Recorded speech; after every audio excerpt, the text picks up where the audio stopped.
Les véritables raisons pour lesquelles les Occidentaux s'acharnaient sur Kadhafi sont: premièrement, le lancement d'un satellite africain. C'est Kadhafi qui offre à toute l'Afrique un satellite de télécommunication et opère la première vraie révolution des temps modernes.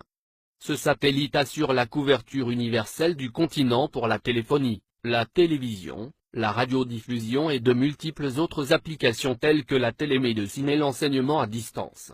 Pour la première fois, une connexion à bas coût devient disponible sur tout le continent jusque dans les zones rurales grâce au système par pont radio WiMAX. Cette histoire démarre en 1992 lorsque 45 pays africains ont créé la société Rascom, pour disposer d'un satellite africain et faire chuter les coûts de communication sur le continent. Téléphoner de et vers l'Afrique était alors le tarif le plus cher au monde, parce qu'il y avait un impôt de 500 millions de dollars que l'Europe encaissait par an sur les conversations téléphoniques, même à l'intérieur du même pays africain pour le transit des voix, sur les satellites européens comme Intelsat. Un satellite africain coûtait juste 400 millions de dollars payables une seule fois et ne plus payer les 500 millions de locations par an. Quel banquier ne financerait pas un tel projet? Mais l'équation la plus difficile à résoudre était: comment l'esclave peut-il s'affranchir de l'exploitation servile de son maître, en sollicitant ce dernier pour y parvenir? Ainsi, la Banque mondiale, le FMI, les États-Unis et l'Union européenne, ont fait miroiter inutilement ces pays pendant 14 ans. C'est en 2006 que Kadhafi met fin au supplice de la mendicité aux prétendus bienfaiteurs occidentaux, pratiquant des prêts à taux usuraires. Le guide libyen a ainsi mis sur la table 300 millions de dollars, la Banque africaine de développement a mis 50 millions, la Banque ouest-africaine de développement 27 millions, et c'est ainsi que l'Afrique a depuis le 26 décembre 2007 le tout premier satellite de communication de son histoire. Dans la foulée, la Chine et la Russie s'y sont mises, cette fois en cédant leur technologie et ont permis le lancement de nouveaux satellites, sud-africains, nigérians, angolais, algériens et même un deuxième satellite africain est lancé en juillet 2010. Et on attend pour 2020, le tout premier satellite technologiquement 100% africain est construit sur le sol africain, notamment en Algérie. Ce satellite est prévu pour concurrencer les meilleurs du monde mais à un coût 10 fois inférieur. Un vrai défi. Voilà comment un simple geste symbolique de 300 petits millions peut changer la vie de tout un continent. La Libye de Kadhafi a fait perdre à l'Occident pas seulement 500 millions de dollars par an, mais les milliards de dettes et d'intérêts que cette même dette permettait de générer à l'infini et de façon exponentielle, contribuant ainsi à entretenir le système occulte pour dépouiller l'Afrique. Deuxièmement, l'institution d'un fonds monétaire africain entre autres. Les 32 milliards de dollars saisis par M. Obama appartiennent à la Banque centrale libyenne, et prévus pour la contribution libyenne à la finalisation de la Fédération africaine, à travers 3 projets phares. 1. La Banque africaine d'investissement à Sirte en Libye. 2. La création en 2011 du Fonds monétaire africain avec un capital de 42 milliards de dollars, avec Yaoundé pour siège. 3. La Banque centrale africaine avec le siège à Abuja au Nigeria. La première émission de la monnaie africaine signera la fin du franc CFA, grâce auquel Paris a les mains mises sur certains pays africains depuis 50 ans. On comprend dès lors et encore une fois la rage de Paris contre Kadhafi.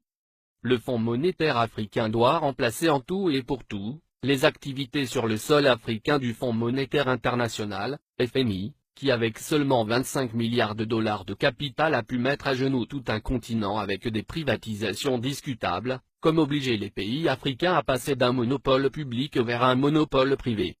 Ce sont les mêmes pays occidentaux qui ont frappé à la porte pour être aussi membres du Fonds monétaire africain, et c'est à l'unanimité que du 16 au 17 décembre 2010 à Yaoundé, que les Africains ont refusé cette convoitise, instituant que seuls les pays africains seront membres du Fonds monétaire africain. Il est donc évident qu'après la Libye, la coalition occidentale déclarera sa prochaine guerre à l'Algérie, car en plus de ressources énergétiques énormes, ce pays dispose d'une réserve monétaire de 150 milliards d'euros. Ce qui devient la convoitise de tous les pays qui bombardent la Libye et qui ont tous quelque chose en commun, ils sont tous financièrement quasiment en faillite. Les États-Unis à eux seuls ont 14 000 milliards de dollars de dette, la France, la Grande-Bretagne et l'Italie ont chacun environ 2 000 milliards d'euros de dette publique. alors que les 46 pays d'Afrique noire ont au total moins de 400 milliards de dollars de dette publique.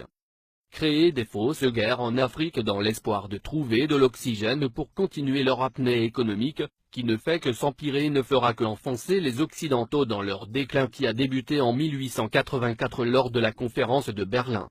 Car comme l'avait prédit l'économiste américain, Adam Smith en 1865, dans son soutien à Abraham Lincoln pour l'abolition de l'esclavage, l'économie de tout pays qui pratique l'esclavage des Noirs est en train d'amorcer une descente vers l'enfer qui sera rude le jour où les autres nations vont se réveiller.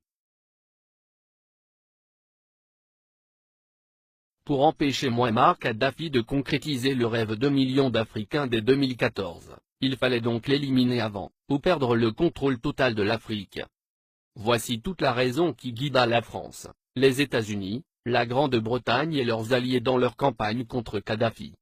Monnaie, Fonds monétaire africain, Banque centrale africaine, télécommunications, transport, États-Unis d'Afrique. Mouammar Kadhafi avait ingénieusement tout planifié, se fixant comme délai l'année 2014 pour la création de la Banque centrale, le Fonds monétaire et bien d'autres encore pour affranchir le continent noir, après un demi-siècle d'indépendance aux allures de paroles suivies d'aucun acte ou de gouverner sans régner.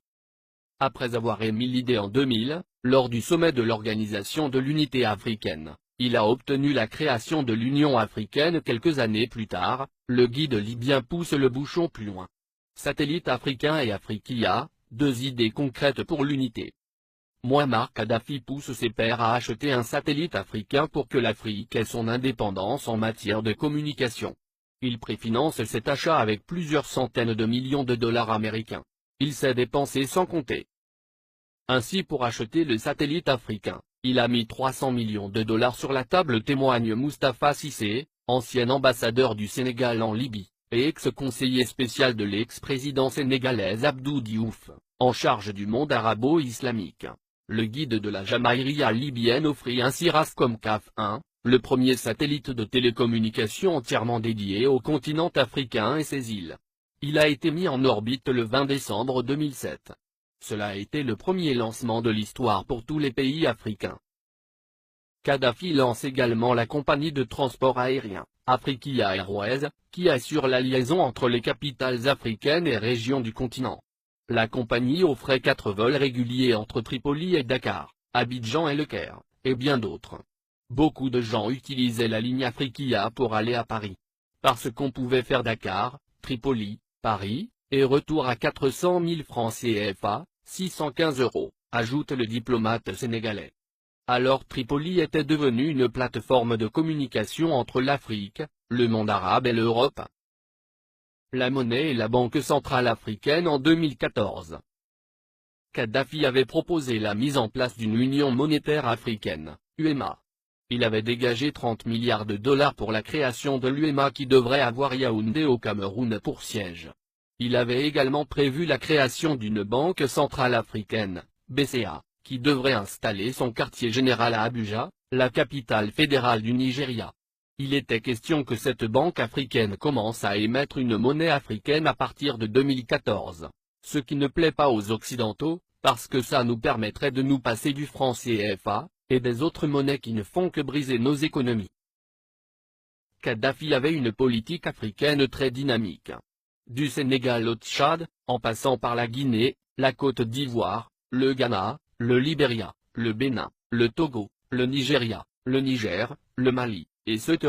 Le guide libyen investit des milliards de dollars dans les secteurs agricoles, hydrocarbures, hôtellerie et tourisme, et dans l'équipement. Au Mali, le plus petit investissement libyen est chiffré à 50 milliards francs CFA dans l'industrie hôtelière.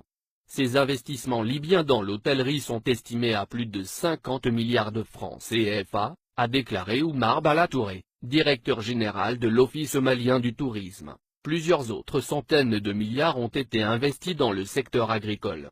Pour les Maliens, Kadhafi est un homme qui s'est engagé pour la cause africaine. Le Conseil national de transition, CNT, est considéré au Mali comme un organe rebelle soutenu par la communauté internationale. Dès le début de la révolte à Benghazi, et l'entrée de l'aviation étrangère, des associations musulmanes et des partis politiques avaient organisé à Bamako des manifestations de soutien à Kadhafi, dénonçant une invasion occidentale. Le guide libyen a, par ailleurs, dégagé plusieurs milliards de dollars pour la création de banques sahélo-sahariennes au Sénégal, Mali, Niger, Mauritanie, Tchad, et Ceuta, et le rachat de plusieurs compagnies occidentales en Afrique pour réduire leur emprise sur les économies du continent. C'est par exemple le cas de Mobil Oil, du groupe américain, ExxonMobil, qui est devenu Oil Libya dans la majeure partie de la sous-région ouest africaine. La Guinée-Conakry doit sa toute première chaîne de télévision à Mouammar Kadhafi. Il le lui a offert au nom du peuple libyen comme présent au peuple frère de la Guinée en 1979. Il a également équipé l'armée guinéenne, de l'armement lourd aux uniformes des soldats pendant plusieurs décennies. Sans compter un appui financier gigantesque. La vie des Libyens de l'ère Kadhafi. 1. La Libye était le dernier pays sur la liste des pays endettés, la dette était à 3,3% du PIB, en France, elle était à 85%, aux USA à 88,9%, au Japon à 225,8%. 2. L'électricité à usage domestique était gratuite. 3. L'eau à usage domestique était gratuite. 4. Le prix d'un litre d'essence était de 0,08 €. 5. Les banques libyennes accordaient des prêts sans intérêt. 6. Les citoyens n'avaient pas d'impôts à payer, et la TVA n'existait pas.